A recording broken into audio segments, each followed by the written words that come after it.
everyone, I'm Sarah, and this is Budgetsew, where we create stylish, fashionable looks as inexpensively as possible. Today, we're doing a sew-along to Butterick B4403. This pattern was originally published in 1996 and is a family circle casual career pattern that includes a jacket, vest, top, skirt, shorts, and pants. I'll be making the close-fitting top with back zipper and long sleeves. Instead of making clothes for my office job, which is what I usually do, I decided to make some casual clothes for after work and for future travel plans. It's something new and different for me to make. I purchased this pattern from Value Village for $1.99. The original price of this pattern, brand new in 1996, was $15.95 Canadian, but I was very lucky to find it at such a low price, uncut and factory folded. The link to the video where I purchased this pattern is right here at the top of the screen. I chose to make this pattern up in a size 16 based on the measurements on the pattern envelope. Since it was a close-fitting top, I knew the ease would be minimal and I didn't want to make it too small. Looking at the pattern pieces for the front and back, I could tell that the top was very form-fitting. This top pattern has 5 pattern pieces. It uses pieces 14 through 18. There's a front neck facing, back neck facing, and sleeve. The pattern envelope indicates that the top should be made out of moderate stretch knits only, such as cotton interlock and jersey. The fabric that I chose was a textured knit that I purchased at the Lens Mill stores in London, Ontario as part of their 40% off remnant sale. I purchased 2 pieces of fabric approximately 60 inches wide by 0.944 yards long. Each remnant was the exact same size. It was $6.99 a yard originally, but I got them for the great price of $3.96 each. The link to where I purchased the fabric is right here at the top of the screen. In addition to the fabric, the pattern calls for a 7-inch long zipper, seam binding, hook and eyes, as well as fusible interfacings for the back and front neck facings. This is how I laid my pattern pieces out. I used 1 full piece of fabric for the front, back, and neck facings, and another piece for the sleeves of this top, as well as the sleeves from a call 7869, which I will show you in a future sew-along. The first thing I did was I trimmed my neck facing interfacing pieces about 1/2 inch from all sides of the facings. Then I ironed them to the facings. Fuse the interfacing to the wrong side of the fabric and be sure to follow the manufacturer's instructions on how to fuse the interfacing. I always double check to make sure that the bumpy side of the fusible interfacing is facing down onto the wrong side of the fabric. Because I wasn't sure of the fiber content of my shirt, I used a piece of cotton from an old undershirt in between the interfacing and the iron so that the fabric wouldn't melt and stick to my iron. That's not a fun job to clean up.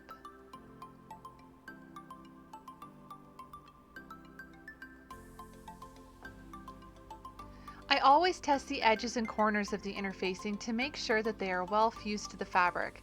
Mine weren't, so I continued to apply the iron. You'll see in this sew-along that I don't follow the exact order of the pattern instructions.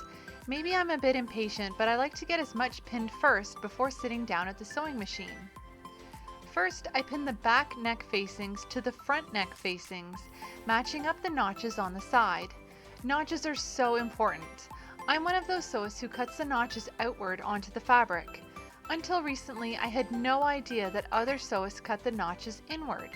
I began sewing with my mom's 1970 Simplicity patterns, which had big blue notches sticking outwards on the patterns, and I didn't dare cut those off. My next step was to stay the shoulder edges to prevent stretching. The instructions say to stay the shoulder edge of back on wrong side, center seam binding over seam line, and baste. I didn't have any seam binding that wasn't a lace, so I used some pretty flowered trim that I purchased when I was in high school. I can't believe I still have this trim. I used it on a pair of bootcut jeans that I modified into wide leg jeans. I loved them. Back to the top now. I cut the trim to the size of the shoulder edge and I pinned it in place on the wrong side of the fabric. Make sure that the center of the trim is 5/8 of an inch from the edge of the fabric because you're going to sew over top of this trim. I didn't baste it in place, I just pinned it for now. Take your time ensuring that the seam binding is in the right place. Otherwise, you'll have added it for no reason.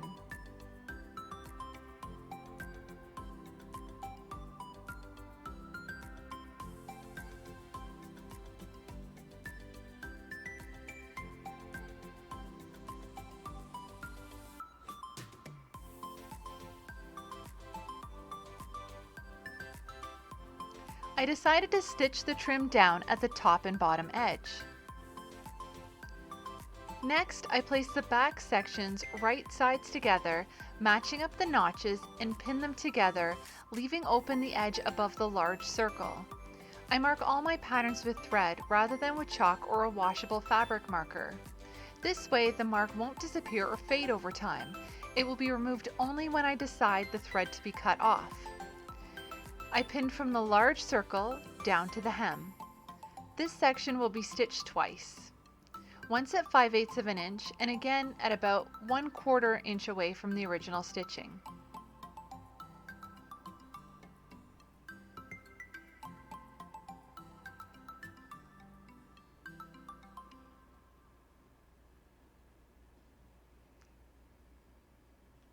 Here's where I jump ahead in the instructions. I folded the sleeves in half right sides together, matching up the notches and the ends of the sides. Then I added my pins. I did not E-stitch the upper edge of the sleeve between the notches because I'm working with the knit fabric, and I just give the fabric a bit of a stretch to fit it in place.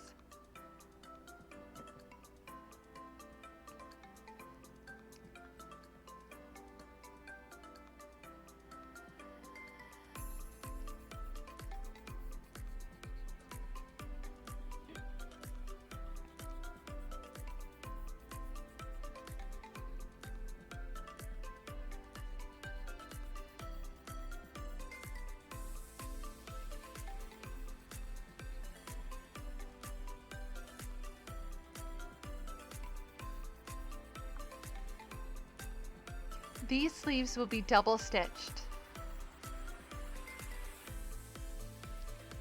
That's all I could pin together at that point, so it was time to sew what I had pinned. The first thing was to trim at the shoulder edges. It really made me smile to be able to use this trim again. I stitched the upper edge first and then the lower edge of the trim to the top back. I know the instructions say to baste in place, but I just quickly sewed it with my machine.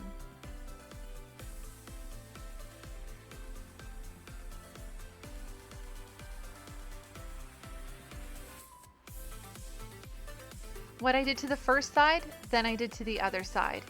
I know no one will see this trim but me, but I'm quite pleased with it.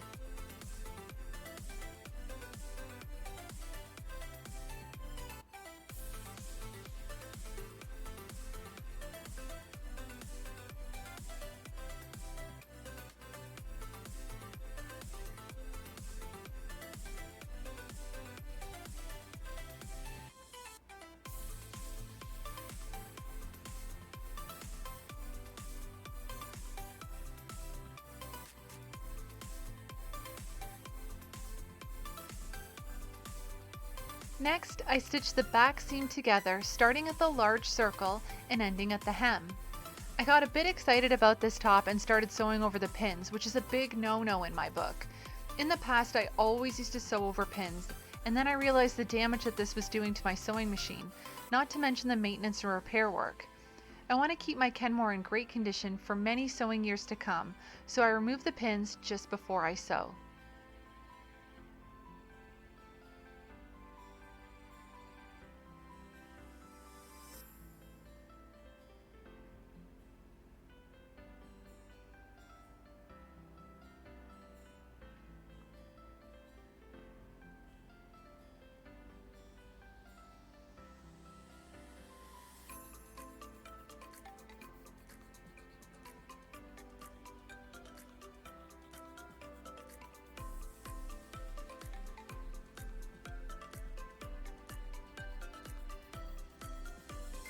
Next, I stitched the front neck facing to the back neck facing sections at the shoulders.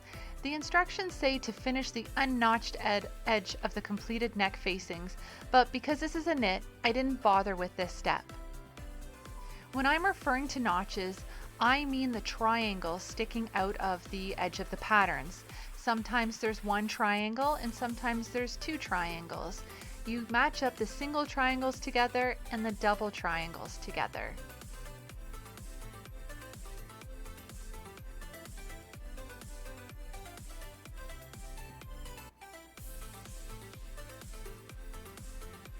Then I stitched one of the sleeves together, removing the pins as I sewed. When I flipped over my fabric, I double checked my thread tension to make sure it was good. I didn't want any loops or missed stitches.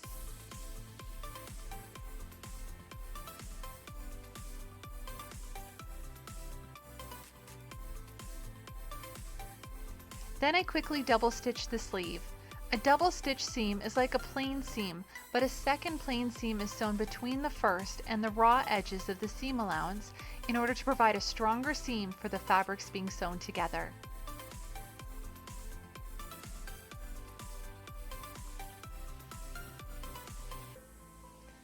Then I sewed the other sleeve. Make sure the notches of the sleeve are lined up so you don't have one side longer than the other.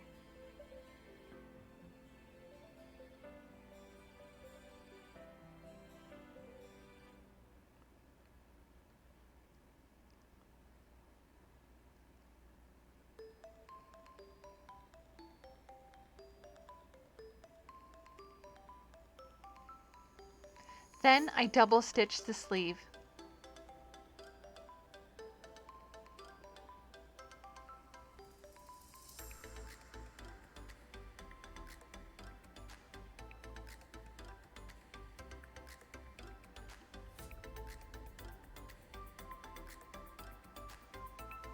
Next, I took my back pieces and machine basted the back seam together from the top of the neck edge to the large circle. This is where the zipper will be placed.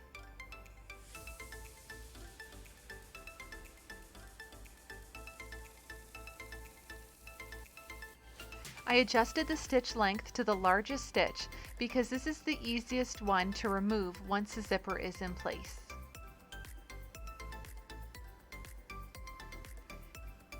After I had sewn everything that I had pinned, I started pinning again.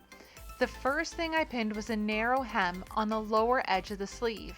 The instructions say that the hem should be 5/8 of an inch, but I eyeballed it rather than measuring it. It's just a rollover of the edge to create a hem because my fabric is a thicker knit due to its texture. I didn't need to encase the raw edge in the hem because this is a knit.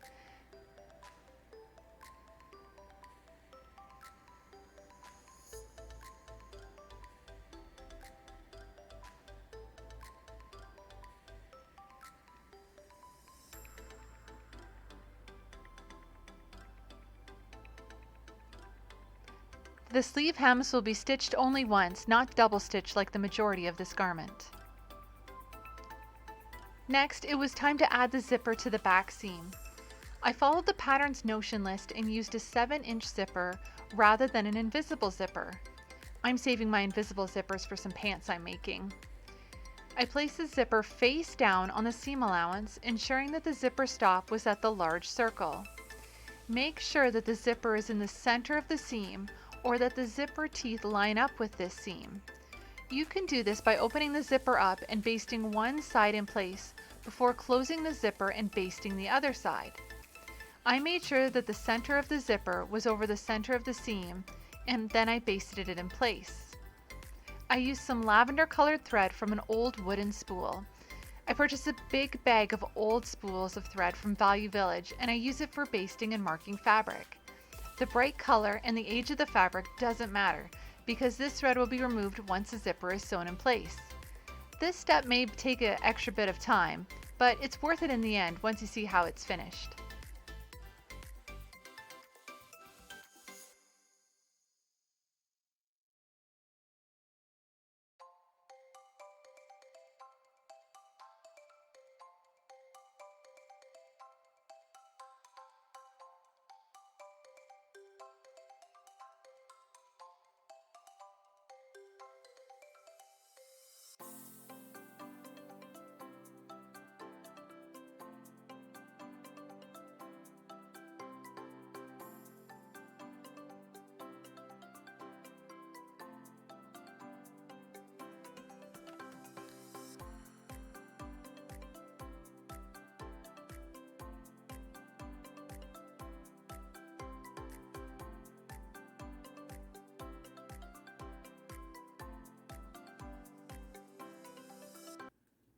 Before I continue on with this sew along, please like this video and share it with your friends and family. I'd love to help others sew on a budget and troubleshoot their favorite patterns. And if you'd like to see more from Budgetsew, please subscribe and make sure that the bell is on so you receive a notification when I release a new video. Back to the sewing machine. First, I sewed the narrow hem on the first sleeve.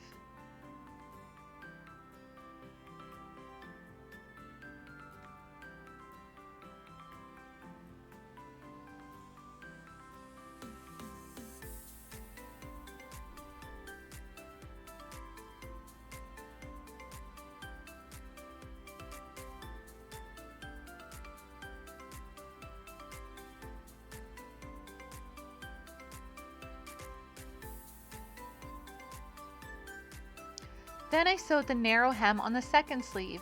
I found it easier to sew the hem with the sleeve turned the right way out.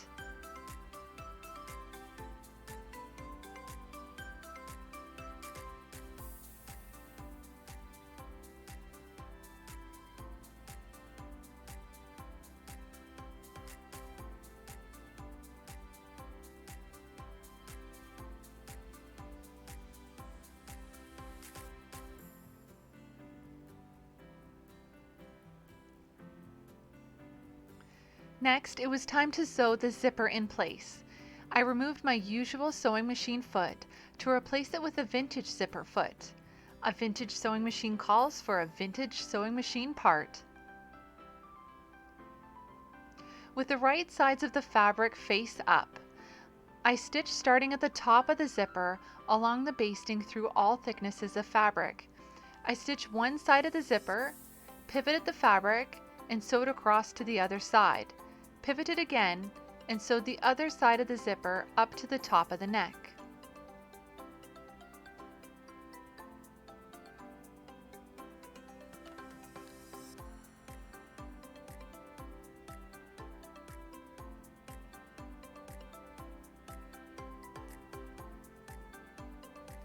Once the zipper is sewn in place, remove all basting stitches, including the machine basting stitches, and then your zipper is ready to go.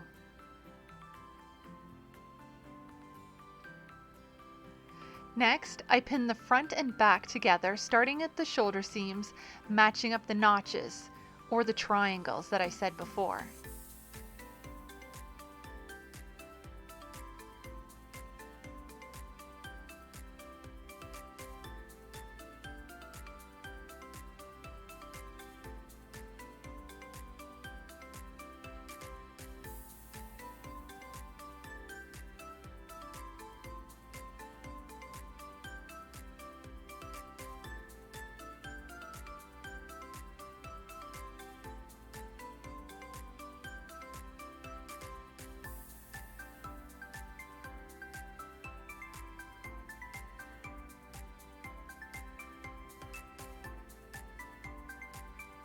Then I pinned the front and back together at the side seams, ensuring that the notches were lined up. First, I started pinning them the wrong way. What I mean is, I like my seams pinned so that the pins are on the top of the fabric when they go through my sewing machine, making it easier to remove the pins before stitching. So I had to fix that.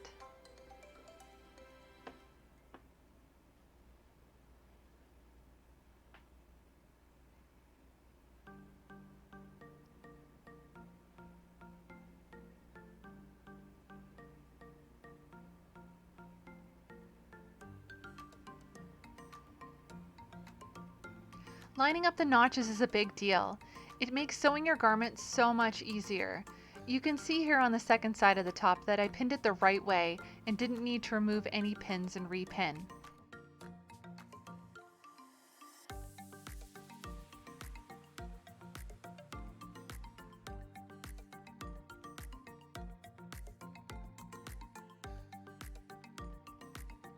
The shoulder seams and the side seams should be double stitched because this is a close fitting knit garment. Back to the sewing machine. First, I double stitched the front to the back at the shoulder seams. This is where you will be sewing through the center of your seam binding, or in my case, my pretty flowered trim.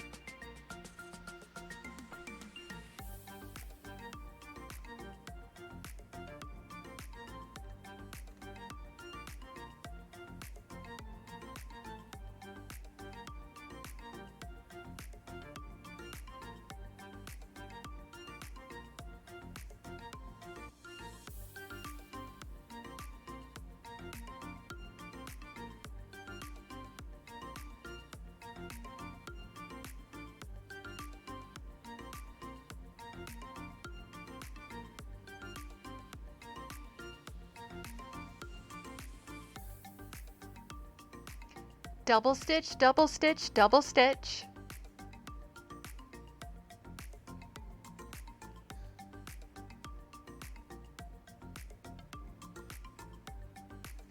Then I stitched the front to the back at the side seams, removing the pins as I sewed.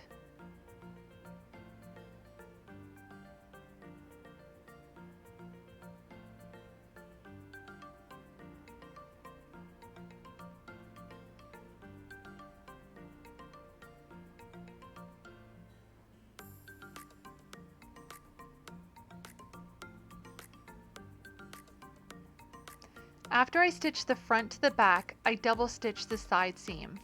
The double stitching goes so smoothly once the first row of stitching is in place.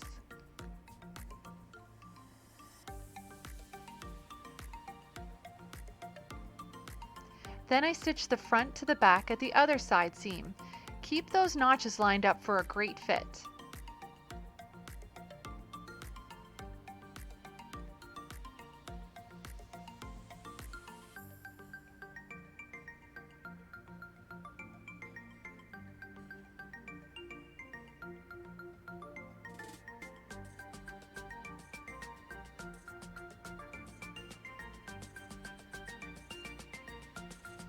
After I stitch the front to the back, I double stitch the side seam.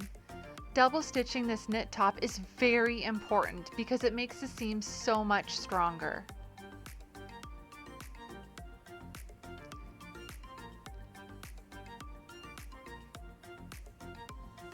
Next, I pin the neck facing to the neck edge, matching up the notches and the pattern markings. The instructions say to sew this seam once, but I thought about double stitching this seam to give it extra strength. But in the end, I only sewed it once.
Just a reminder that I sewed this seam only once.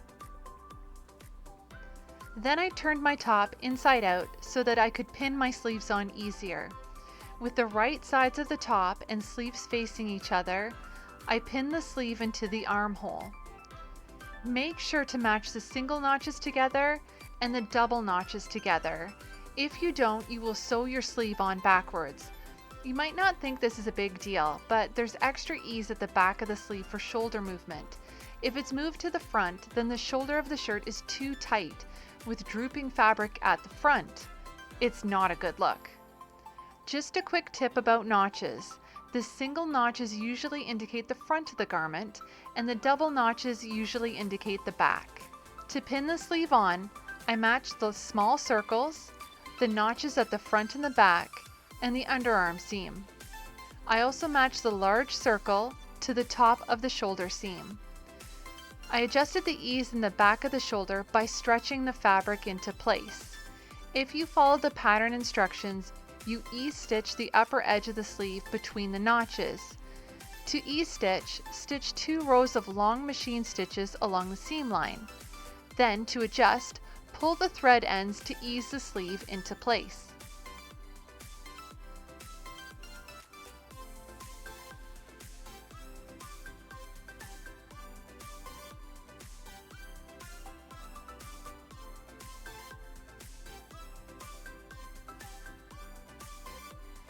Then I pin the other sleeve to the top.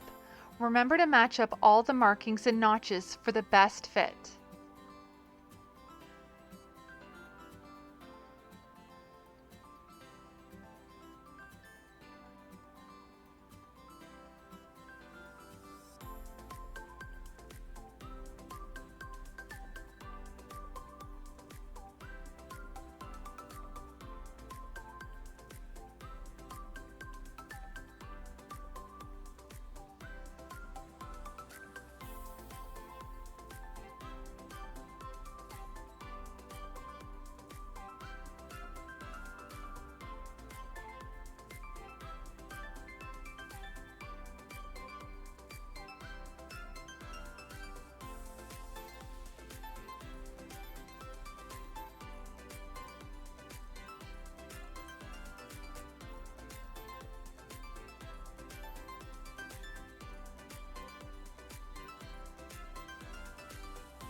Once the sleeves are fully pinned, they should be double stitched in place.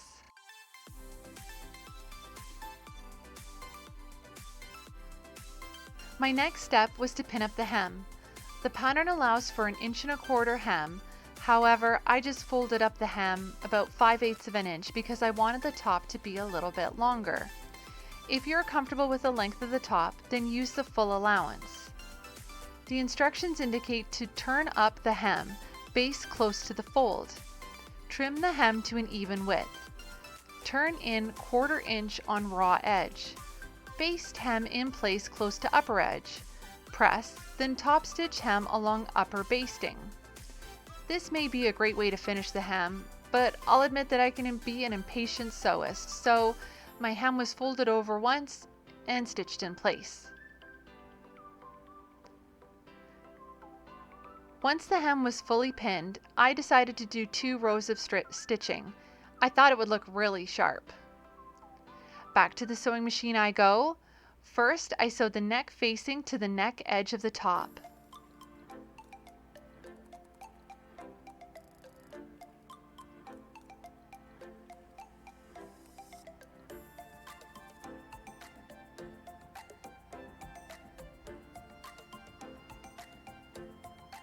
I felt that my stitches were looking a little bit long, so I shortened the stitch length before continuing on with my next seam.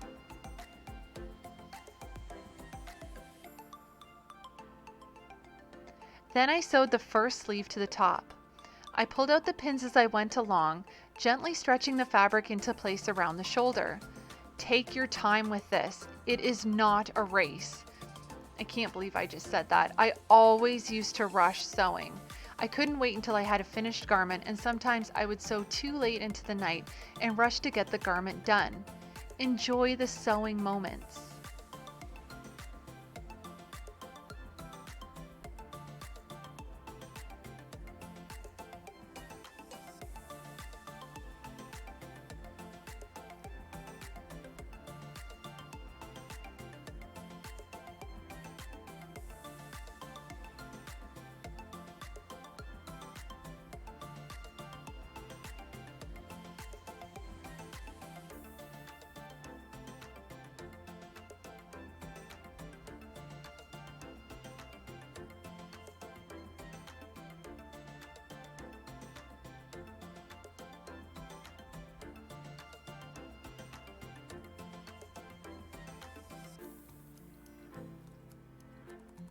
And here's the moment I realized I'm not sewing anything because my thread broke.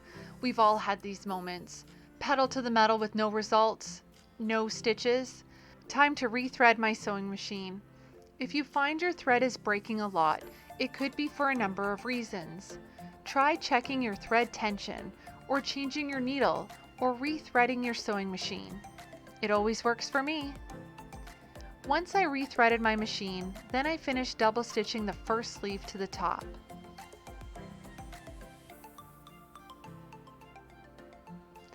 Then I sewed the other sleeve to the top. I pulled the pins out while gently stretching the fabric into place. Don't pull too hard on the fabric, it's just a bit of a stretch. If you pull too hard, then your thread will be all loopy.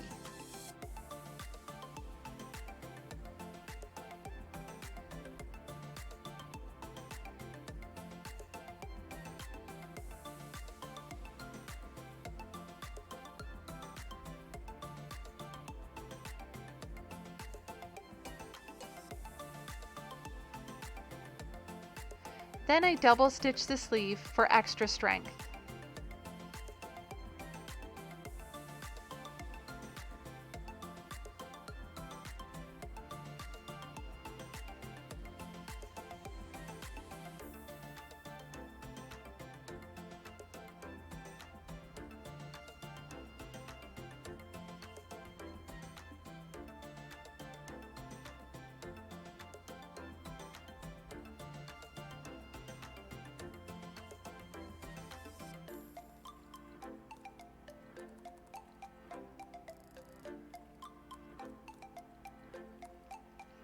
Here's where I sewed the hem of the shirt.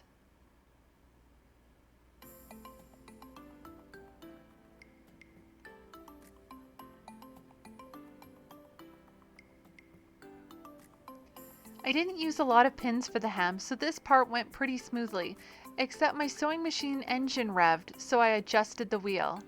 I don't think I tightened it properly after winding the bobbin.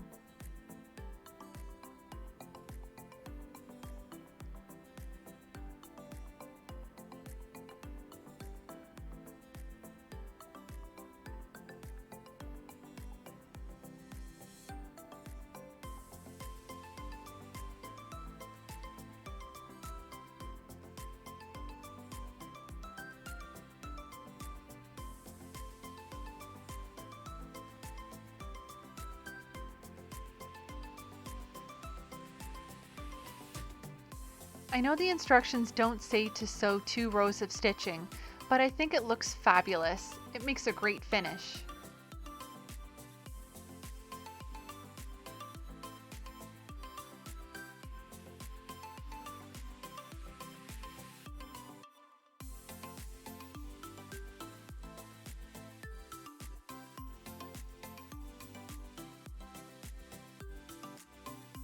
Now, the instructions don't say to do this, but I always clip my curves. It reduces the bulk and allows the garment to lay flatter and drape better. I clip the curves around both the sleeves and the neck. I didn't cut them on camera because I've made mistakes in the past where I cut a hole in the shoulder of a sleeve and then I had to patch it. No one could see the patch or the hole, but I knew it was there because I did it. So don't rush clipping curves. I've made that mistake more than once. My next step was to pin the neck facing down, making sure to turn in the ends of the facing to clear the zipper teeth. The instructions show that the facings should be tacked down at the shoulder seams, but I didn't do this step. I think because I've been sewing for so long, I follow some of the instructions, but not others, and then I make up my own instructions as well.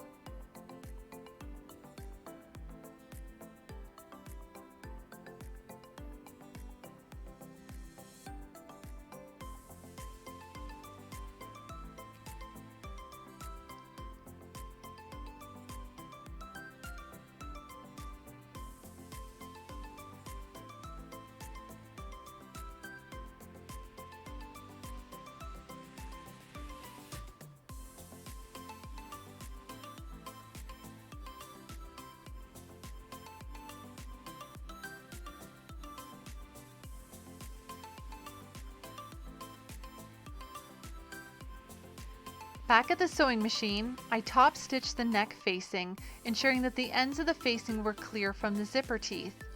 The instructions show to sew a hook and eye at the opening edges above the zipper. I usually do this on formal dresses, but I didn't add the hook and eye to this top. I used a strong zipper that won't slip and ensured that it was sewn right up against the facing. I think that I would get frustrated with hooks and eyes with everyday casual wear. I remember having a pair of dress pants that had a hook and eye above the zipper. I despised it, and I didn't want to add it to this lovely top.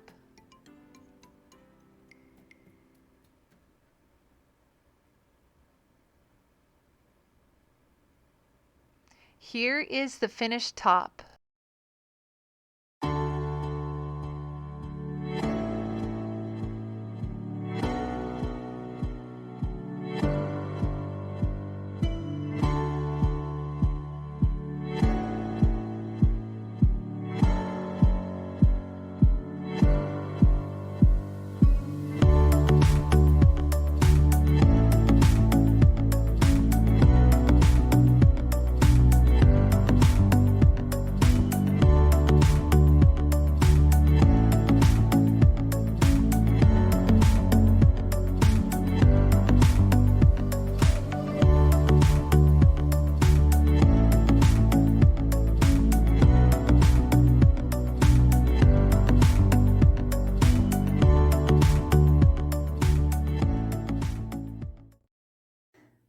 I hope you enjoyed sewing Butterick 4403 with me.